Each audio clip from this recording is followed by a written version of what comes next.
I only got in one dogfight, and we were escorting British Lancasters, and they were quite different. I never knew who was leading. It seemed like they were just a bunch. They were different from the B-17s. And I was flying rear end Charlie on the top box. There were 4 of us here, 4 here, 4 here, 4 here, and 4 down here. And I saw these fighters come across here, and I said, oh boy, this is a chance. So instead of paying attention to my rear, I was watching these fighters come across over here. And I saw stuff coming past me, and I looked at we had a big convex mirror. I looked up and I said, oh my gosh, there were 2 ME-109s on my tail. So my instructor in P-38s had said, if you ever get in trouble, slam one throttle full forward, yank all the way back on the control, and hit the opposite rudder. I don't know what happened, but when I came out of it, there wasn't an airplane in the sky. It just, whoa, but we had plenty of altitude. So I looked, we had an undercast underneath us, and I looked down and I saw 4 ME-109s, and I figured, well, Dick Bong gets them. I'm going to shoot down every one of these guys. So I go after them, and they disappeared in the clouds. I don't think I chased them. I'd like to believe that I did, but I don't think I did. So then I saw a single one, so I went after him, and he did spot me, and we started in a Luftberry. And he can't get shot at me, and I can't get one at him. I pulled the trigger a couple of times, but I just couldn't get any enough angle on him to get him. So he rolled over, and I stayed right side up, and he rolled, and we went through the undercast. And all of a sudden I realized, this is not a good idea, we're too low. So he went in, and I pulled up, but I got it on my film. So I got a victory. I didn't hit the guy, but I drove him into the ground. And if I'd been in a P-47, I'd have gone in too. But the 38, when you pulled up, went up. But so I got a victory. And that's my only victory. And that's the only fight I got in. And we just didn't get in many fights. Our leading ace had 7 airplanes, and he got 5 of them in one fight. So that shows, and we had other guys that never got in a fight because of the type of work we were doing. But we lost, I think it was 97 guys got killed in that group. So that was kind of neat. Another time that was kind of exciting was when I got shot down. I was leading a flight of 8 or 12. I think it might have been 12.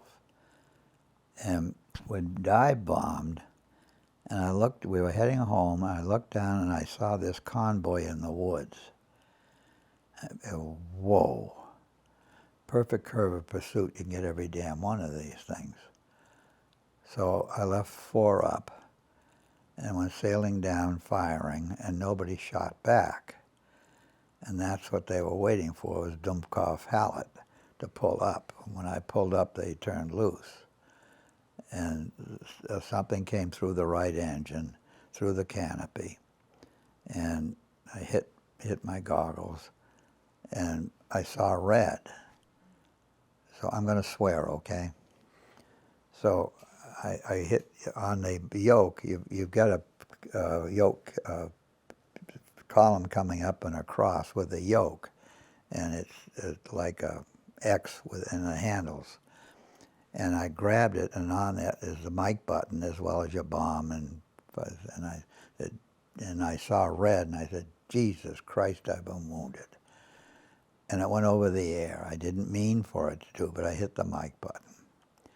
And so immediately my wingman said, are you okay? And I said, yeah, I grit my teeth like a real hero. Yeah, I'm okay. But you feather up the engine and you close all the shutters, so you streamline that thing. And ground control heard it, and they said, can you make it back behind the lines? Yeah, I can. So I got behind the lines, and the P-38 flew beautifully on one engine. It was no problem as long as you had airspeed. So then the ground controller said, can you make it home? Yeah, I can make it. So my wingman's still with me, and I get back to the field, and I drop my gear, and my indicators showed I had 3 down and locked. So I make an almost single-engine approach, and the next thing I know, I'm laying on a stretcher. What it didn't show me is I didn't have a wheel on my right strut. So when I landed, that strut with no wheel on it, and the airplane went head over tea kettle, and I'm laying on a stretcher. We had a flatbed truck with a tower on it, and the dynamite should have seen that I didn't have a wheel, told me to pick up my gear and belly in. But then I got thinking later, and the airplane was gone. My crew chief made a watch band for me out of what was left. And I figured I didn't hit the gun sight with my head because I was probably going like this. So I'm laying on the stretcher, and I said, the doc was working on me. And he said, where are you wounded? I said, my forehead. He said, I cut myself worse than that shaving this morning. I had a little hairline scratch across my head. What happened was I was doing 450, 475, maybe 5.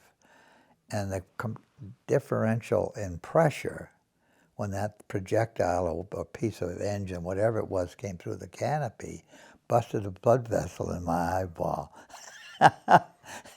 And then every once in a while later on I'd hear, Jesus Christ, I've been wounded. Jesus Christ, I've been wounded. They never let you. I'd say, shut up, get off the air. You never know who'd come up with it. Jesus Christ, I've been wounded.